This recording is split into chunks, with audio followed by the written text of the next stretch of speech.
أشهد أن لا إله إلا الله وأشهد أن محمدا عبده ورسوله اللهم صل على محمد وعلى آل محمد كما صليت على إبراهيم وعلى آل إبراهيم إنك حميد مجيد اللهم بارك على محمد وعلى آل محمد كما باركت على إبراهيم وعلى آل إبراهيم إنك حميد مجيد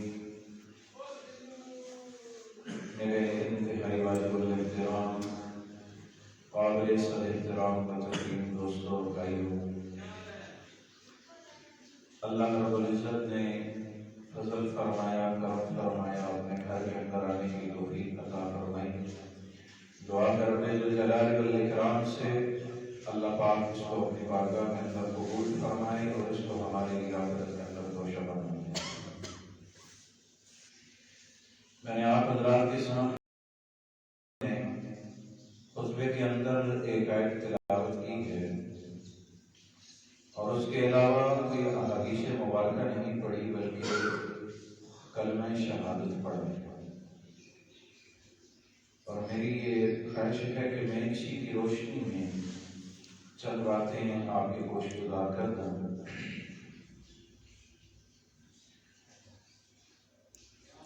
اس کلمے کے اندر ہم گواہی دے رہے ہیں، یا اللہ تیری توحید کی گواہی دیتے ہیں، ہم گواہی دیتے ہیں کہ تو وحدہ لا شریک ہے، تیرے ساتھ تیرا کوئی شریک نہیں،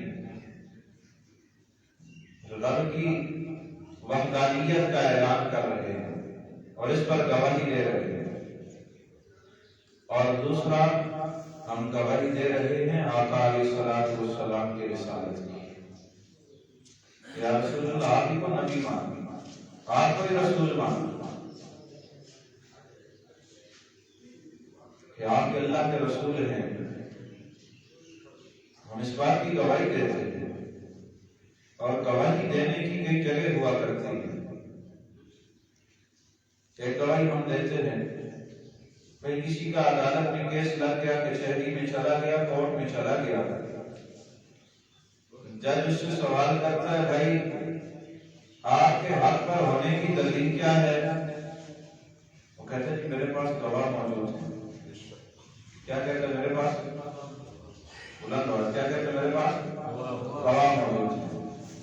اچھا، اب اس کو عدالت میں سوال ہوتا ہے، بھائی اگر تیرے پاس گواہ موجود ہیں، جب اگلی پیشی پر آئے گا تو گواہوں کو ساتھ لے کر آئے گا، گواہوں کو ساتھ لے کر آئے گا۔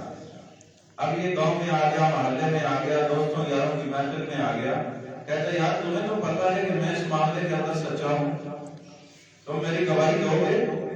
جی بالکل تیرے گواہ ہیں، ہمیں پتا ہے تو اس معاملے میں سچا ہے، ہم تیری گواہی دینے کے لیے تیار ہیں، پریشانی کی بات ہی نہیں ہے، ہم تیرے دوست یار ہیں، اس معاملے کو جانتے ہیں، گواہی دیں گے۔ وہ کہتے ہیں اچھا، اگر آپ گواہی دینے کے لیے تیار ہو، میری اگلی پیشی پر عدالت میں آ جانا، عدالت نے گواہ مانگا۔ تو یہ دوست کہتا ہے یار میں گواہی دینے کے لیے تیار تو ہوں، عدالت نہیں جا سکتا، عدالت میں گواہی نہیں دے سکتا، گھر والے راضی نہیں ہوتے، گھر والے پریشان ہو جائیں گے، میں عدالت کیسے تیرے ساتھ ہوں؟ اچھا، یہ اس کے گواہ تھے، جن گواہوں پر اسے ناز تھا، جن کے اوپر پورا اعتماد اور بھروسہ تھا، یہ میرے گواہ ہیں۔ لیکن جب گواہی دینے کا وقت آیا، یہاں تو محلے میں یہ تیرے گواہ، تو کھیتوں میں گیا یہ تیرے گواہ، تو بازار میں جا یہ تیرے گواہ، لیکن وہاں گواہی کی ضرورت پڑتی ہے؟ نہیں، گواہی کی ضرورت کہاں پڑتی ہے؟ عدالت میں۔ تو وہاں یہ تیرے گواہ بنے؟ نہیں، وہاں پر کیا کہتے ہیں ہم، عدالت میں تیرے گواہ بن سکتے ہیں؟ نہیں، کیونکہ ہمارے گھر کا مسئلہ ہے، بیوی بچوں کا مسئلہ ہے، رشتہ داروں کا مسئلہ ہے، تیرے گواہ بنتے ہیں رشتہ دار ناراض ہو جائیں گے، گھر والے ناراض ہو جائیں گے کہ بھائی تم عدالت کیوں گئے، اس کی گواہی دینے کے لیے عدالت چل پڑے۔ آئیے ایک گواہی کی بات کر رہا ہوں، میں نے اسی لیے بات شروع کی ہے، اور ایک گواہ سناتا چلوں جو گواہی دے رہا ہے اور ہر موقع پر گواہی دیتا ہے اور ایسے گواہی نہیں دیتا۔ سیدنا صدیق اکبر رضی اللہ تعالی عنہ مکہ سے باہر تجارت کے لیے گئے ہوئے، واپس تشریف لا رہے ہیں، راستے میں ابو جہل ملا۔ کون ملا؟ ابو جہل ملا۔ مسلمان تھا؟ نہیں، کافر ہے اور حضور کا جانی دشمن ہے۔ اور ابو بکر صدیق سے کہنے لگا، ابو بکر آج ایک شخص نے مکہ میں دعوت دیا ہے کہ میں اپنے گھر میں آرام کر رہا تھا، مجھے فرشتے نے وہاں سے اٹھایا، مجھے بیت اللہ میں لے کر گیا، میرے سینے کو چاک کیا، دل کو نکالا، اس کو آب زمزم سے دھویا، پھر واپس رکھا، پھر فرشتے نے ہاتھ پھیرا، یوں لگتا ہے جیسے زخم ہی کوئی نہیں تھا۔ مجھے وہاں سے لے کر چلا، مجھے بیت المقدس پہنچایا، وہاں سے ساتوں آسمانوں کی سیر کرائی اور پھر مجھے واپس بیت المقدس پہنچایا۔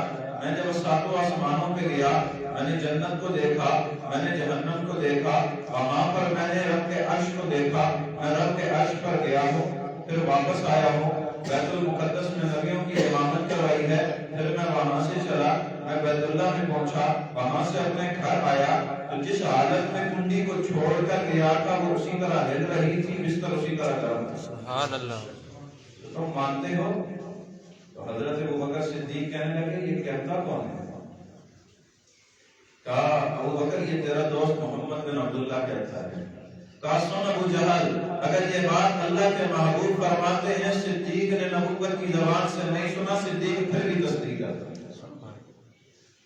صدیق اکبر مسجد نبی کے اندر تشریف لے کر آئے، اللہ کے محبوب مسجد نبی میں تشریف فرما ہے، صدیق اکبر دوزانوں ہو کر بیٹھے، آقا کی خدمت میں صدیق اکبر دوزانوں بیٹھے ہیں اور اللہ کے نبی نے صدیق کے سامنے کلام کرنا شروع کیا۔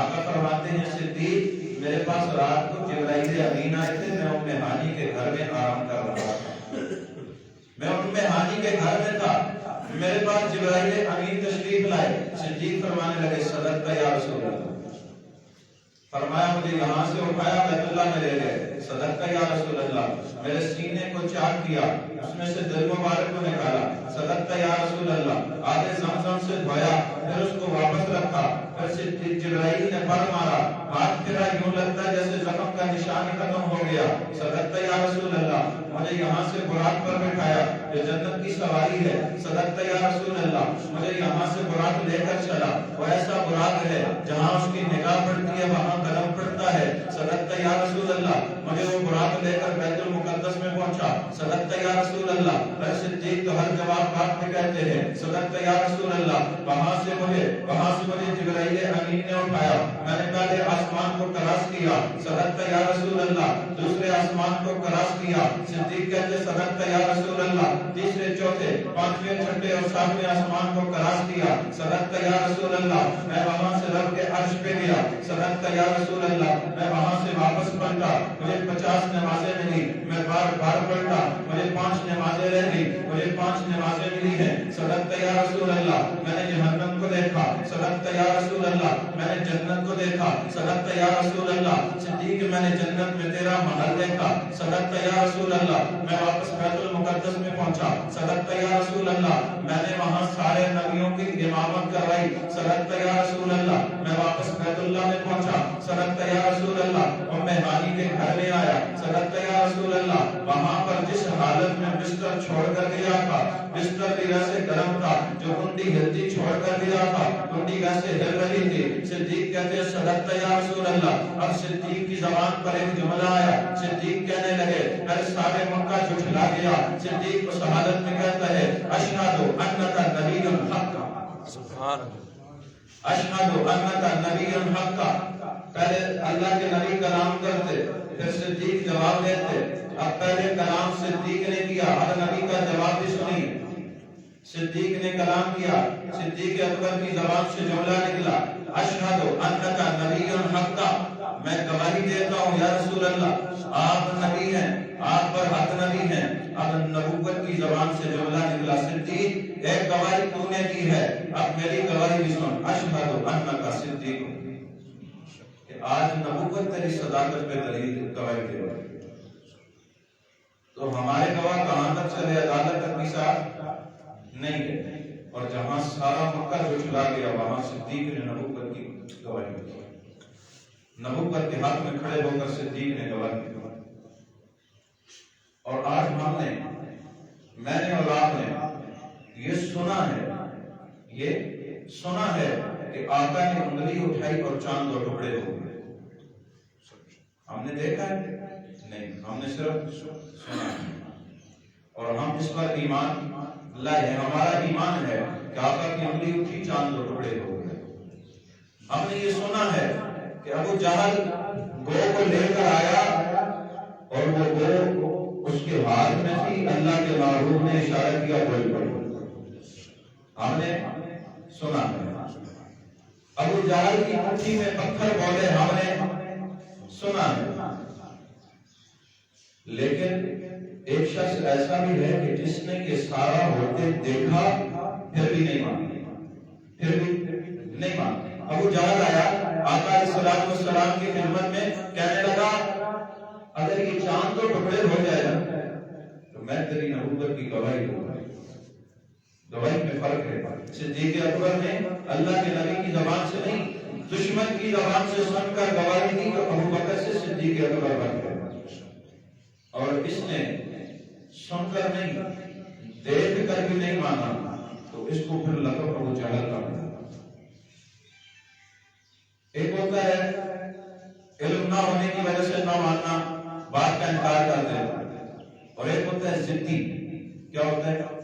ضدی، جس کو ہماری زبان میں کہتے ہیں ٹھیک ہے، دیکھتا ہے پھر بھی نہیں مانتا۔ ابو جہل آیا آقا کی خدمت میں، کہنے لگا یا رسول اللہ اگر یہ چاند پر ٹکڑے ہو جائے نا میں آپ کی نبوت مان لوں گا۔ آقا نے فرمایا کیسی بات کرتا ہے؟ آقا نے انگلی یوں ہی اٹھائی، چاند پر ٹکڑے ہو گیا۔ ہم نے تو سنا اور ایمان لے آئے، وہ ایسا وقت دیکھنے کے بعد پھر بھی نہیں مانا، کہنے لگا چاند پر بھی اس کے جادو کا اثر چل رہا ہے۔ اچھا، مکہ میں آیا اور ہاتھ میں گو اٹھائی ہوئی، کہنے لگا مردہ گو۔ اب اس کو پتا ہے کہ گو بولتی نہیں، اور پھر مردہ گو یہ کیسے بولے گی؟ آقا کی خدمت میں گو لے کر آیا اور کہنے لگا اگر یہ بول کر کہہ دینا کہ آپ نبی ہو، میں آپ کی نبوت کو مان جاؤں گا، میں تصدیق کر لوں گا، گواہی دوں گا۔ یہ وہی گواہ ہے جو عدالت کا ساتھ نہیں جاتا، بس بازاروں میں اور گلیوں میں آپ کا گواہ بنتا ہے۔ کہنے لگا اگر یہ گو بول پڑے تو آقا نے فرمایا کہ میں اس گو کو کہوں بولنے کا، یہ خود بول پڑے تو گو، مردہ گو اس کے ہاتھ میں بول کر کہتی ہے اشہد انک نبی۔ حضور کے ہاتھ میں وہ مردہ گو بول پڑی۔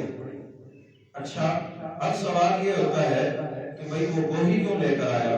کوئی اور چیز بھی لے کر آ سکتا تھا۔ ہر علاقے کی اپنی ثقافت ہوتی ہے، کچھ لوگوں کو چیزیں پالنے کا شوق ہوتا ہے، جیسے کسی علاقے میں تیتر بڑے شوق سے پالے جاتے ہیں، کوئی بٹیرے پالتے ہیں، کوئی کبوتر پالتے ہیں، کوئی کتے پالتے ہیں۔ کئی لوگوں کو کتے پالنے کی عادت ہوتی ہے۔ چند بندے بیٹھے تھے بیٹھک میں اور آپس میں گفتگو ہو رہی ہے، کہتے یار وہ جو فلاں کا کتا ہے وہ بڑا ایسا ہے، یار جو فلاں نسل کا کتا ہے وہ بڑا اچھا ہے۔ تو بعد میں ایک آدمی نے کسی سے پوچھا یار تم اتنی دیر ان کی محفل میں بیٹھے کہیں تنگ تو نہیں ہوئے؟ یہ کیا باتیں کر رہے تھے؟ وہ کہنے لگا ہر ایک کے منہ میں کتا تھا، مطلب لفظ کتا تھا، ہر ایک یہی کہہ رہا تھا یار فلانا کتا فلانا کتا۔ آپ کسی کبوتر والے جو رکھنے والے ہیں ان سے پوچھو، وہ کہتا ہے یار فلانا کبوتر ہے، فلانی چیز ہے۔ تو اس وقت وہاں علاقے میں گو مشہور تھی، گو اٹھا کے لے آیا اور اللہ کے محبوب سے آگے سوال کرنے لگا۔ پھر ایک موقع آیا، جیسے آج کل بچے ایک دوسرے سے پوچھتے نا بتا میرے ہاتھ میں کیا ہے، بتا میرے ہاتھ میں کیا ہے، ایسے ہی ابو جہل بھی آیا، اللہ کے نبی کی خدمت میں آ کر کہنے لگا اگر آپ یہ بتاؤ کہ میرے ہاتھ میں کیا ہے میں آپ کی نبوت پر ایمان لے آؤں گا۔ آقا علیہ السلام فرمانے لگے یہ بچوں والا کھیل کیا لے کر آ گیا، میں بتاؤں کہ تیرے ہاتھ میں کیا ہے، جب وہ چیز بول کر بتائے کہ تیرے ہاتھ میں کیا ہے، کہنے لگے یہ کیسے ہوگا؟ آقا علیہ السلام نے فرمایا جو تیرے ہاتھ میں پتھر ہے یہ بول کر بتائے گا کہ ہم کون ہیں، اور پتھروں سے آواز آئی اشہد انک نبی حق۔ لیکن کہتے ہیں نا ڈھیٹ پن کی کوئی علاج نہیں ہوتا، یہ ایسا بدبخت کا پھر بھی نہیں ہوتا۔ اس کے ہاتھ میں پتھر بول کے کہہ رہے، بند اٹھی ہے اندر سے پتھر بول کے کہہ رہے یہ نبی پر حق ہے، لیکن پھر بھی مانا نہیں۔ آقا نے اللہ نے ہمارے حضور کو ایسے معجزات دیے، ایسی عنایات تھی، لیکن کچھ لوگ پھر بھی نہیں مانے، اور جو ماننے پر آئے دشمن کی زبان سے سن کر نبوت کی تصدیق کر دی۔ اللہ آقا کا مقام کیسا ہے، مقام کیسا ہے کہ آقا علیہ السلام کا قبیل جس مٹی سے لیا گیا وہ جنت کی۔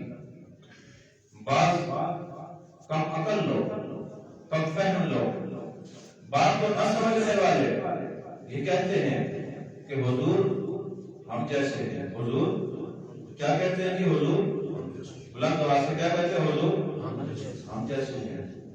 میں نے کہا یہ کیسے کہہ رہے ہیں، کیسے کہتے ہو حضور ہم جیسے، کیا تمہاری زمین میں حصے کی شریک ہے؟ نہیں۔ آئیے آقا علیہ السلام سے پوچھتے ہیں یا رسول اللہ معاملہ کیا ہے؟ آقا علیہ السلام نے فرمایا کہ آقا علیہ السلام کی خدمت میں ایک صحابی آیا، یا رسول اللہ صلی اللہ علیہ وسلم کہ آپ کو دیکھتا ہوں ایسے لگتا ہے جیسے چودھویں کا چاند چمک رہا ہے، آپ کے چہرے میں اور اس چاند میں فرق کیا ہے؟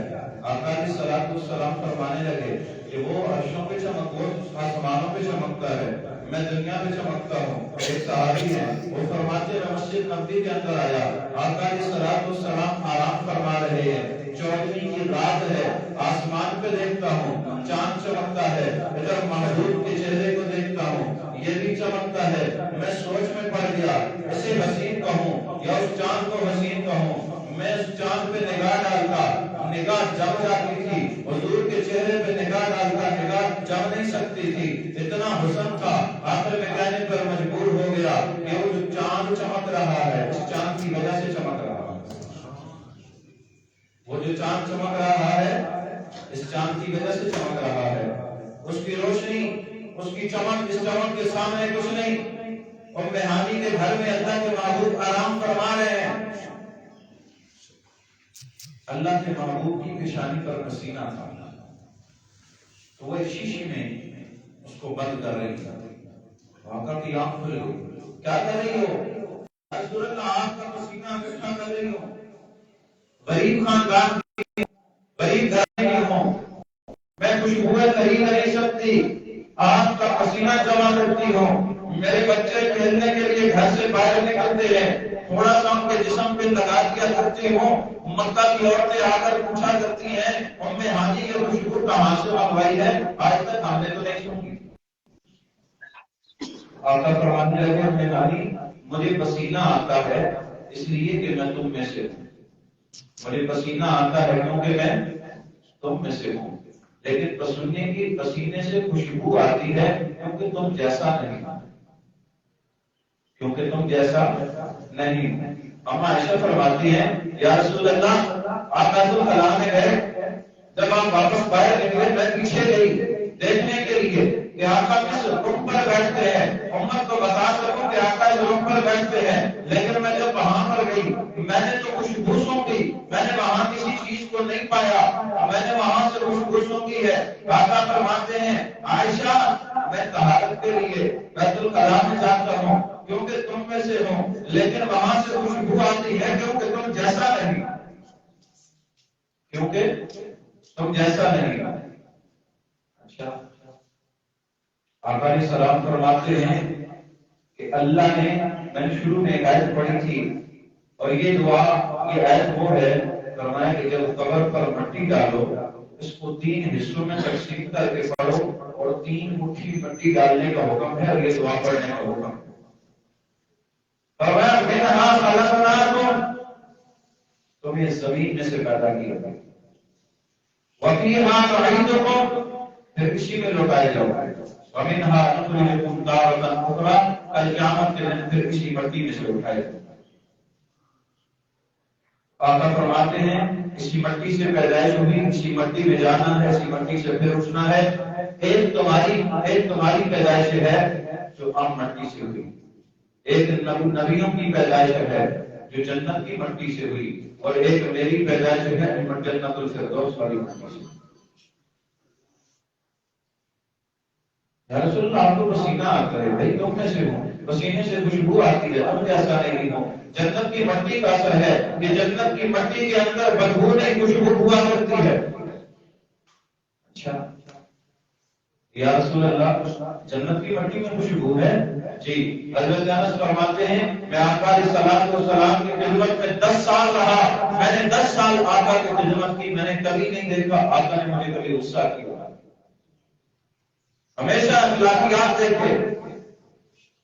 بھائی جنت کی مٹی ایسی ہے اس میں کچھ پھول بھی ہے، بد اخلاقی ہے ہی نہیں، یہ چونکہ جنت کی مٹی ہے، اور صرف جنت نہیں، جنت الفردوس والی، اور جہاں پر آقا آرام فرما ہے، جہاں پر آقا آرام فرما ہے، ہم مسلمانوں کا عقیدہ ہے، آقا علیہ الصلوۃ والسلام نے فرمایا ما بین بیتی و منبری روضۃ من ریاض الجنہ، میرے گھر سے لے کر حجرے تک جتنا بھی حصہ ہے یہ جنت کا ٹکڑا ہے۔ کیا ہے؟ جنت کا ٹکڑا ہے۔ تو پتہ چلا آقا کا پیدائش کے وقت جو خمیر لیا گیا وہ جنت کی مٹی اور وہ اپنی عائشہ کا حجرا، وہ جنت کی مٹی اور اپنی عائشہ کا حجرا، جہاں حضور دفن ہوئے جنت کی مٹی اور اپنی عائشہ کا حجرا، اور جہاں سے کل قیامت کے دن آقا اٹھیں گے جنت کی مٹی ہے اپنی عائشہ کا حجرا۔ پوری تاریخ میں، انسانیت کی تاریخ میں یہ وہ واحد خاتون ہے کہ جن کی گود میں سر رکھ کر ایک نبی نے جان دیا، اور یہ وہ عورت ہیں کہ جن کو یہ شرف حاصل ہے کہ ان کے گھر میں آقا علیہ الصلوۃ والسلام آرام فرما ہے، اور ان کے گھر کو جنت کا ٹکڑا ہوا۔ آج ہم محبت کے نعرے لگاتے ہیں، ہمیں حضور سے محبت، حضور سے محبت، آیا ہم حضور کا بتائے ہوئے اعمال، حضور کے حکم دی ہوئی چیزوں پر کتنا عمل کرتے ہیں؟ حضور سے محبت تو صحابہ نے کی، اور صرف محبت نہیں کی، محبت کا حق ادا کیا۔ مسجد نبوی کے اندر صحابہ کرام تشریف فرما ہے، جب صحابہ کھڑے تھے آپ نے حکم دیا بیٹھ جاؤ، صحابہ کو حکم دیا بیٹھ جاؤ۔ بہت بڑے صحابی عبداللہ بن مسعود رضی اللہ تعالی عنہ، جن کے بارے میں خود آقا علیہ الصلوۃ والسلام نے فرمایا کہ یہ میری امت کا فقیر ہے، یہ میری امت کا فقیر ہے، اور فرمایا کہ ایک فقیر شیطان پر 40 عبادت گزاروں سے زیادہ بھاری ہوتا ہے۔ آقا علیہ الصلوۃ والسلام نے فرمایا کہ میری امت کا فقیر ہے عبداللہ بن مسعود۔ حضور کے الفاظ سے کتنی محبت، حکم سے کتنی محبت کہ عبداللہ بن مسعود جیسا جلیل القدر صحابی مسجد کے دروازے میں پہنچے، اور اللہ کے محبوب نے باقی صحابہ کو حکم دیا بیٹھ جاؤ، عبداللہ بن مسعود سمجھے شاید میرے لیے حکم ہے، وہیں دروازے میں ڈھونڈی بھی جگہ پہ بیٹھ گئے۔ آقا نے فرمایا عبداللہ بن مسعود آگے آ گیا، بیٹھ کیوں گئے؟ یا رسول اللہ میرے کانوں میں آپ کی آواز پڑی بیٹھ جاؤ، میں نے سمجھا شاید میرے لیے حکم ہے، وہیں بیٹھ گئے۔ یہ مجھ سے برداشت ہی نہ ہو سکا کہ آقا کی نافرمانی کرتے ہوئے ایک قدم بھی آگے چلا۔ فرمایا نہیں، تم یہاں آگے پہلی صف میں آؤ، یہ حکم اور صحابہ کے لیے۔ تمہارے بھائیوں، صحابہ کرام نے حضور سے محبت کی، صرف دعویٰ نہیں تھا زبان پر، جیسے حضور کا حکم ملا سب کچھ قربان کر کرنے کے لیے تیار ہو گیا۔